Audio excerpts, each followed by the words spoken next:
Devenir millionnaire avec l'immobilier, c'est possible. C'est ce que j'ai fait en un peu plus d'un an en empruntant plus de 1 700 000 €. Donc je vais t'expliquer ça aujourd'hui. Reste bien jusqu'au bout et je vais te montrer qu'avec 1, 2 ou 3 banques traditionnelles maximum, tu peux arriver à ce résultat. Ok, on voit ça juste après l'intro au chaud. Bienvenue sur cette chaîne, ici Willem. Sur cette chaîne, je vais t'aider à générer du gros cash flow et rapidement dès ton premier investissement avec la division. C'est ce que je fais sur chacune de mes opérations, coloc, IDR, SCD, division de l'eau. Donc, abonne-toi et suis-moi si tu es prêt à enchaîner et à investir. Ok, donc aujourd'hui, on va voir ça donc en 4 tips. Reste bien jusqu'au bout parce que le dernier tips, il est puissant comme d'habitude. Premier tips, l'investissement locatif, ce qu'on appelle devenir millionnaire sur du long terme. Première méthode, donc la plus facile. Ce qu'il faut donc, c'est que tu fasses un investissement locatif à cash flow positif. C'est la base. Tu peux faire un cash flow qui te rapporterait zéro ou ça te coûte rien, mais le minimum, c'est que tu ne dois pas dépenser d'argent. Ok, donc très important. Il y en a beaucoup qui opposent patrimoine, cash flow positif, etc. Pour moi, écoute, il faut pas les opposer en fait. Pour moi, on peut faire les deux en même temps. Donc moi, c'est ce que je réalise. Je fais du patrimoine en même temps et je fais du cash flow positif aussi. Donc j'investis dans des colocations, des maisons, des IDR, des studios. Bref, j'investis dans tout ça, ce qui me génère beaucoup de cash flow et en même temps, je fais grossir le patrimoine immobilier. Donc tu l'auras compris, le but, il est simple. Faire du gros cash flow, de plus en plus de cash flow pour pouvoir me permettre de remplacer mon revenu ou de compléter mon revenu et en même temps faire du patrimonial. Donc on peut faire les deux en même temps. N'écoute pas ceux qui te disent, qui opposent les deux. Est-ce que tu fais du patrimoine ou du cash flow? Moi, je fais les deux. Je fais du cash flow positif et le patrimoine, tu le fais quoi qu'il arrive parce que soit c'est toi qui rembourse, soit c'est le locataire. Donc dans tous les cas, ton patrimoine grossit au fur et à mesure avec le temps. Donc ce qu'il faut, c'est que tu vises des biens à forte valeur ajoutée. Ce qui veut dire que quand tu vises un bien, il faut que la totalité de ton financement soit inférieure à la valeur du bien. Mon dernier bien m'a coûté 267 000 €, prix du bien 180, travaux, notaire, en tout 267. Et le bien valait au moment donc, où j'ai fini de l'acheter, il valait déjà 290. Donc même si en encours j'ai 267, en valeur j'ai 290. Il faut que la valeur de ton patrimoine soit supérieure à ton encours total. Ce qui veut dire que quand tu vas revendre, tu vas forcément faire une plus-value. Donc c'est très important. Ensuite, il faut que tu te concentres sur du lourd parce que n'oublie pas qu'on va arriver au million. Donc moi, comment j'ai fait? C'est simple. Il suffit d'investir en Ile-de-France où forcément ça coûte cher. Donc même un appartement, tu en as pour 150, 200 000 €. Ou tu investis sur des IDR ou des maisons. Voilà. Donc il faut aller vite, enchaîner vite. Donc tu investis sur du lourd. Soit en Ile-de-France, tu vas arriver au million très vite en 3, 4, 5 biens. Soit tu investis en province, mais tu prends des maisons ou des IDR. Et là, tu seras forcément millionnaire dans 20 ou 25 ans en fonction du crédit que tu as pris. Donc, je te conseille de prendre 25 ans si tu peux, minimum 20 ans, pas 15 ou 10 ans. Donc, une fois que ton patrimoine sera remboursé, donc tu auras un patrimoine net. Ça veut dire que tu n'auras plus de dette à la banque et tu devras juste payer les impôts. Donc là, si tu es endetté, donc comme c'est mon cas là, j'ai plus d'1,7 million.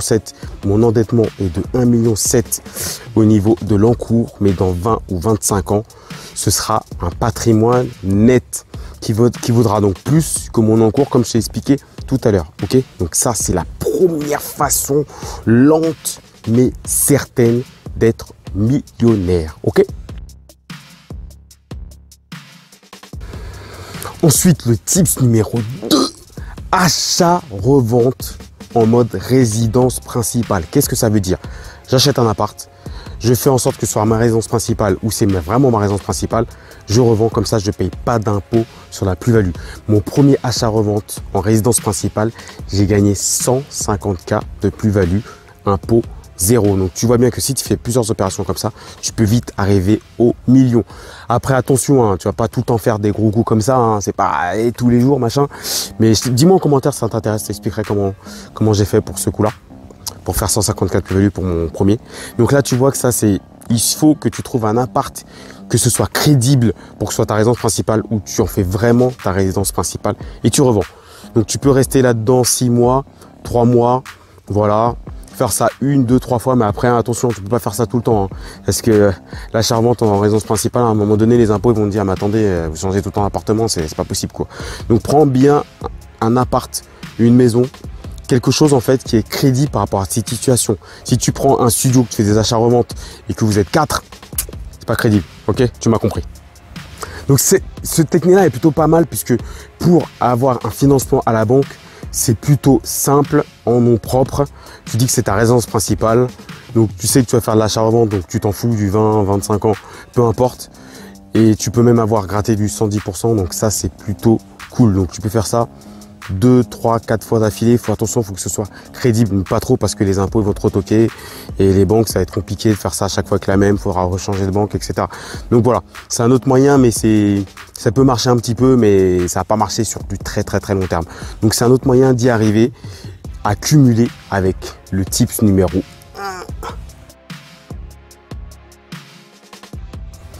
Tips numéro 3. Celui-là, donc, c'est le plus puissant, mais c'est le plus chaud. Ok, donc je t'avais prévenu, tu as bien fait de rester jusqu'au bout. Et là, c'est ce qui permet d'aller plus vite. Marchand de biens. Donc cette fois, on fait de l'achat-revente, mais officiel, entre guillemets. C'est-à-dire qu'on achète des apparts, on fait des travaux, on revend. On achète une maison, on fait des travaux, on revend. On achète un terrain, on division parcellaire, on revend lot par lot. Ok, l'achat-revente qui rapporte le plus d'argent en marchand de biens, c'est comme d'habitude, comme je dis dans toutes mes vidéos, c'est la division.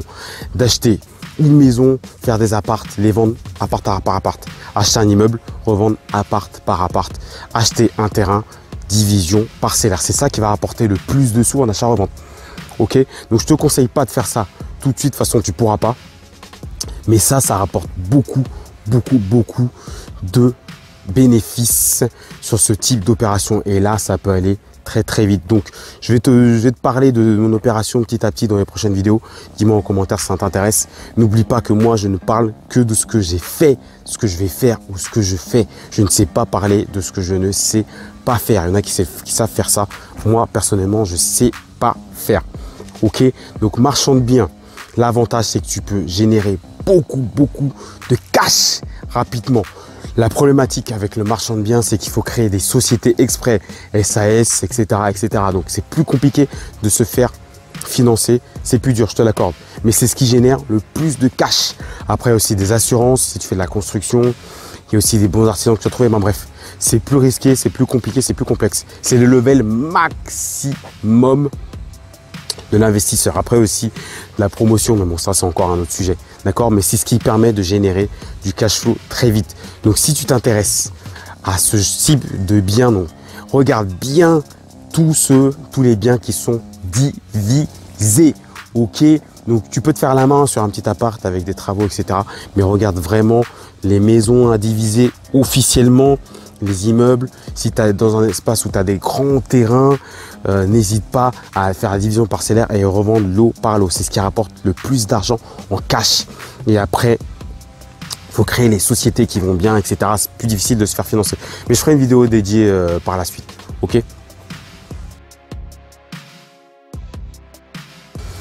Ok, maintenant le tips 4. Et là, c'est le plus puissant. C'est faire tous les tips précédents en même temps. Tout ce que je t'ai dit précédemment, c'est ce que je suis en train de faire, c'est ce que j'ai fait ou c'est ce que je vais faire. Aujourd'hui, donc j'ai plus de 1,7 million d'encours à la banque, donc un patrimoine brut. C'est pas net, c'est pas dans ma poche tout de suite, ce sera dans ma poche dans 20 ou 25 ans. Ok, mon encours de 1,7 million, mais ça vaut plus. Je sais plus combien ça vaut, mais ça vaut beaucoup plus. Le tips numéro 4 consiste à faire tout en même temps. Tu fais de l'investissement locatif pour te générer du cash flow tous les mois, compléter tes revenus ou remplacer tes revenus directement. Tu fais de l'achat-revente en nom propre, en mode résidence principale pour te générer la trésorerie. Et quand tu auras fait ça, le maximum du maximum, tu fais du marchand de biens pendant que tu as tes locatifs qui te rapportent de l'argent. Et marchand de biens, là, tu génères du cash très vite. Ce qui fait que dans 20 ou 25 ans, tu seras forcément millionnaire avec ton patrimoine brut qui sera devenu du patrimoine net parce que tu n'auras plus de dette à la banque. Et tu peux être millionnaire plus vite avec une opération de marchand de biens qui peut te rapporter très gros. Donc je vais pas te dire les chiffres maintenant, ce sera plutôt dans une autre vidéo, mais ça peut te rapporter du lourd. Donc tu vois, le tips max, c'est faire tout en même temps, faire tous les types d'investissement, ce qui te permettra d'être millionnaire de suite ou millionnaire dans 20 ou 25 ans maximum pour assurer ta retraite. Parce que moi perso, je compte même pas sur la retraite, hein. Je suis indépendant, j'ai même plein de charges. Mais la retraite, moi, j'y compte pas. Donc après, ça, c'est à toi de voir si tu veux y compter. Ok, donc fais tous les tips en même temps. Et c'est ça la clé.